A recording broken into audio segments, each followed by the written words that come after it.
Hello मेरे प्यारे बच्चों, क्या हाल चाल? सब बढ़िया। तो दोस्त, आज के सेशन में हम लोग बहुत ही जबरदस्त टॉपिक को लेकर आए हैं।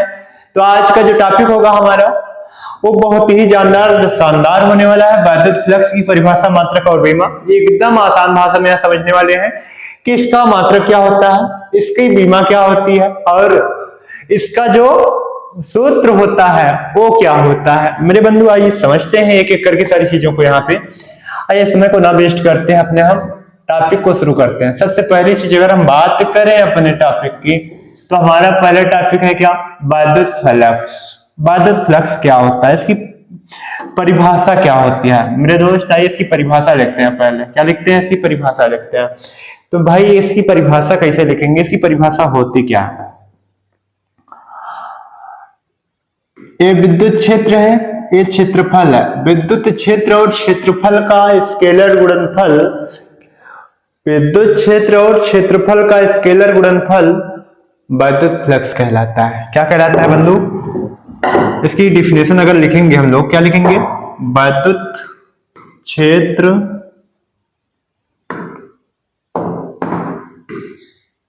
क्या लिखेंगे भाई? वैद्युत क्षेत्र तथा क्षेत्रफल का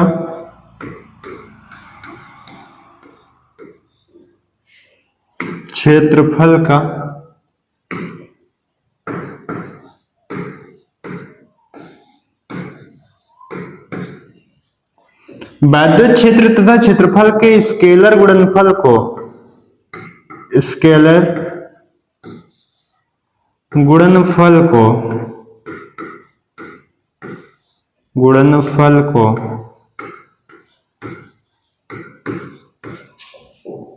विद्युत फ्लक्स कहते हैं। विद्युत फ्लक्स कहते हैं भाई। यहां पे हम लोग क्या कहते हैं? विद्युत फ्लक्स कहते हैं। विद्युत फ्लक्स कहते हैं।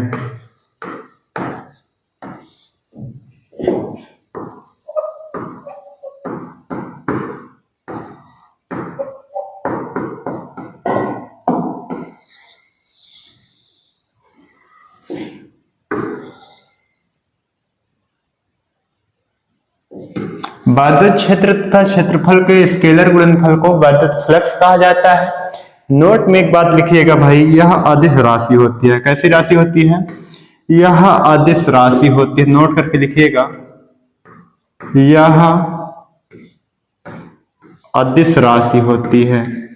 कभी कभी बोर्ड एग्जाम में आपसे पूछ लिया जाता है कि वैद्युत फ्लक्स कौन सी राशि है, भौतिक राशियों में कौन सी राशि है, सदिश राशि है या फिर अदिश राशि है। यहाँ एक सदिश राशि, सॉरी अदिश राशि है। अदिश राशि है,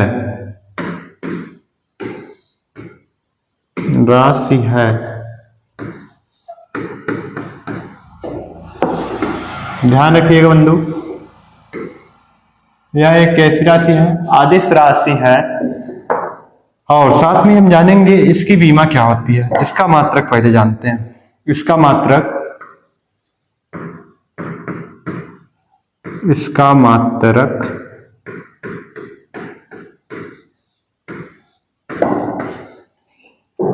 वोल्ट मीटर होता है। क्या होता है भाई? वोल्ट इंटू मीटर होता है। ये बात को आप जानते रहिएगा। वोल्ट मीटर किसका मात्रक है? फ्लक्स का मात्रक है।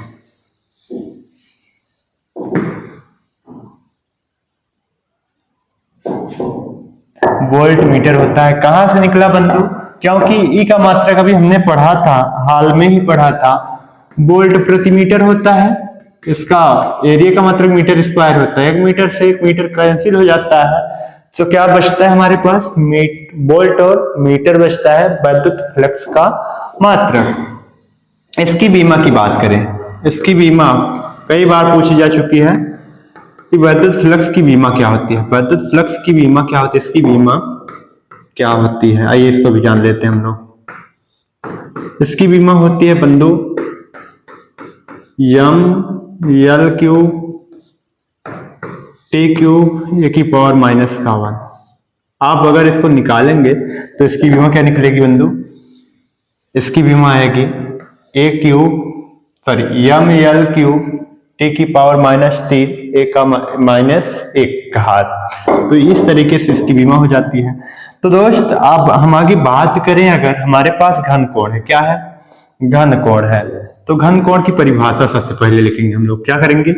घन कोण की परिभाषा लिखेंगे। कैसे लिखेंगे? घन कोण की परिभाषा क्या होती है बंधु? किसी गोले के क्या लिखेंगे परिभाषा भाई? हम घन कोण की परिभाषा हम लोग क्या लिखेंगे? आइए हम यहाँ पे बताते हैं, हम आपको यहाँ पे बताते हैं। क्या बताते हैं? घन कोण की परिभाषा।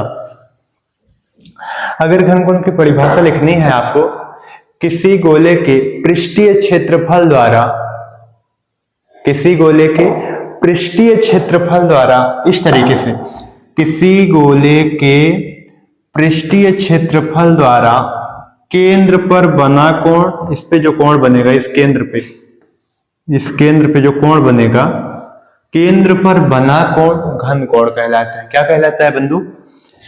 किसी गोले के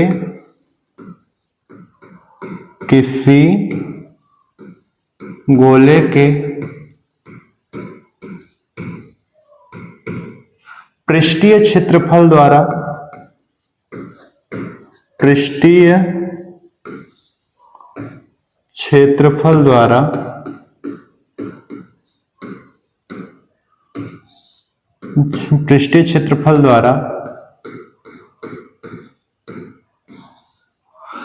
केंद्र पर बना कोण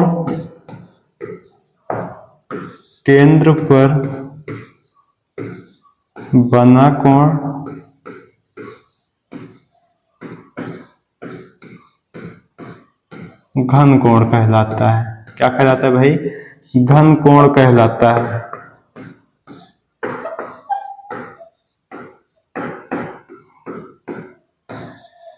बहुत इंपॉर्टेंट टॉपिक है भाई ये, हमको गॉस के नियम में बहुत काम आएगा। ध्यान रखिएगा, जब हम गॉस के नियम पढ़ेंगे तो उसी के आगे में ये बहुत सारा काम आता है। अब इसका मात्रक क्या होता है, ये बहुत इंपॉर्टेंट करता है, यहाँ पे बहुत मायने रखता है। इसका मात्रक क्या होता है?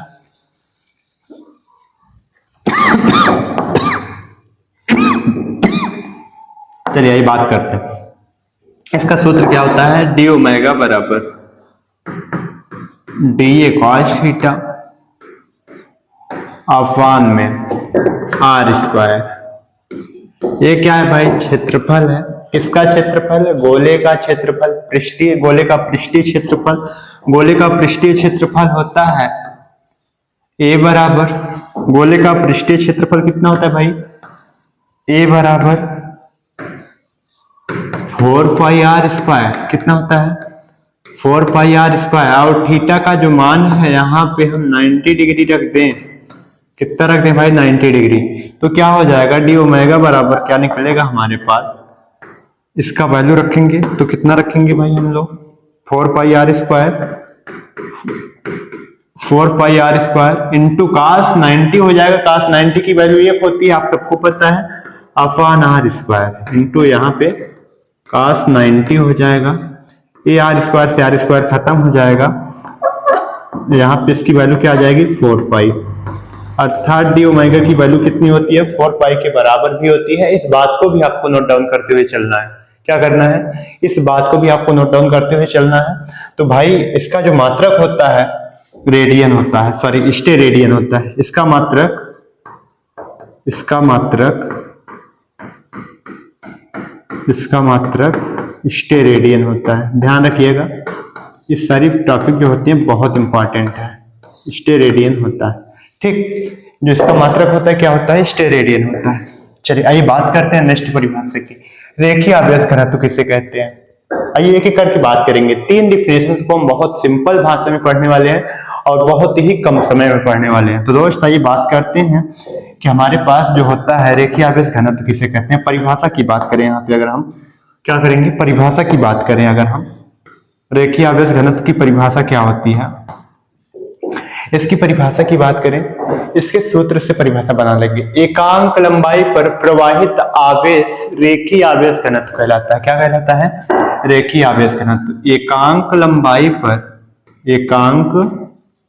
लंबाई पर, यहां पे लिखेंगे अच्छे से, एकांक लंबाई पर, एकांक लंबाई पर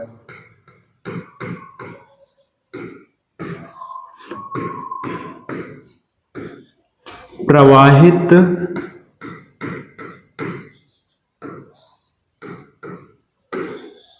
होने वाला वैद्युत आवेश, प्रवाहित होने वाला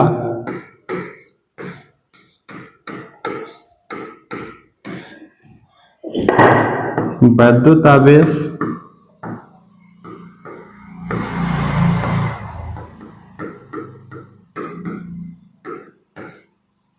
रैखिक आवेश घनत्व कहलाता है, आवेश घनत्व कहलाता है।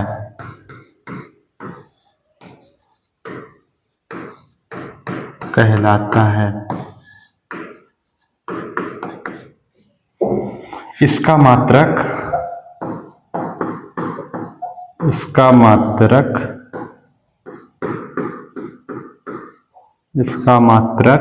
क्या हो जाएगा भैया? कूलाम प्रति मीटर। इसका मात्रक कूलाम प्रति मीटर होता है। क्या होता है भाई? कूलाम प्रति मीटर होता है। इसका मात्रक कूलाम प्रति मीटर होता है। चलिए, ये हमारा हो गया पहला डेफिनेशन।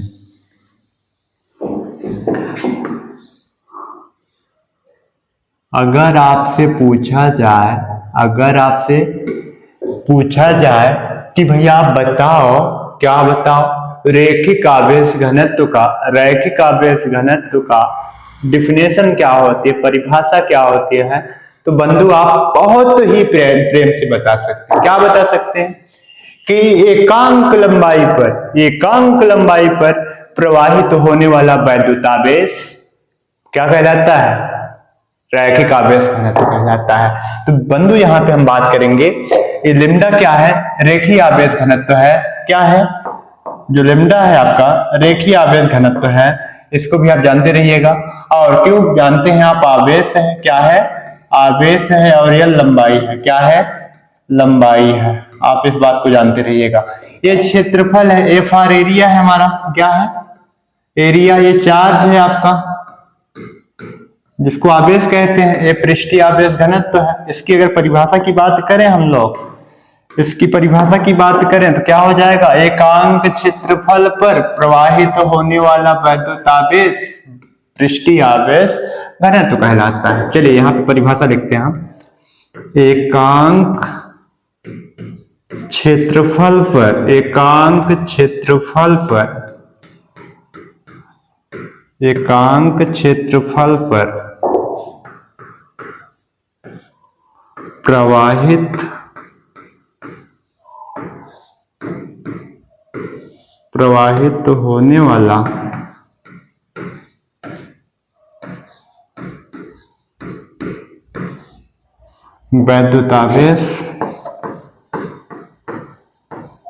प्रवाहित होने वाला वैद्युत आवेश,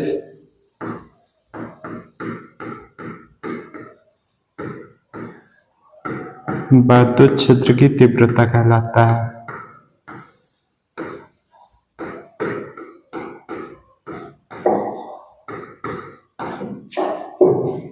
वैद्युत क्षेत्र की तीव्रता कहलाता है।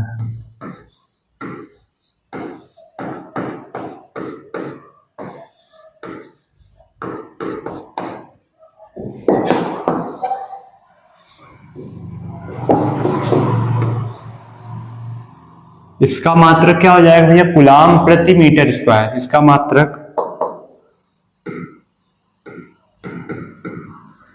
मात्रक क्या हो जाएगा भाई? इसका मात्रक कूलाम प्रति मीटर स्क्वायर हो जाएगा। क्या हो जाएगा? मीटर स्क्वायर हो जाएगा। चलिए बंधु, आयतनिक आवेश घनत्व किसे कहते हैं? एकांक आयतन पर प्रवाहित होने वाला वैद्युत आवेश, एकांक आयतन पर प्रवाहित होने वाला वैद्युत आवेश आयतनिक आवेश घनत्व कहलाता है। मेरे बंधु, इसका मात्रक होता है कूलाम प्रति मीटर क्यूब। क्या होता है? कूलाम प्रति मीटर क्यूब। बंधु एक बात आप ध्यान रखिएगा, इसकी परिभाषा हम दिखाएंगे नहीं, आपको लिख के आनी है। इसकी आप सभी लोग बीमा निकाल के बताइएगा कि इसकी बीमा क्या निकलेगी। हम सभी के कमेंट का वेट करते रहेंगे। तो दोस्त आज की क्लास को हम लोग यहीं पे क्लोज करते हैं। तो मिलते हैं एक नए जानदार शानदार वीडियो के साथ। तब तक के लिए आप सभी लोग अपना प्यार और सपोर्ट बनाए रखें और इसका आंसर कमेंट बॉक्स में जरूर दीजिएगा। तब तक के लिए जय हिंद, वंदे मातरम।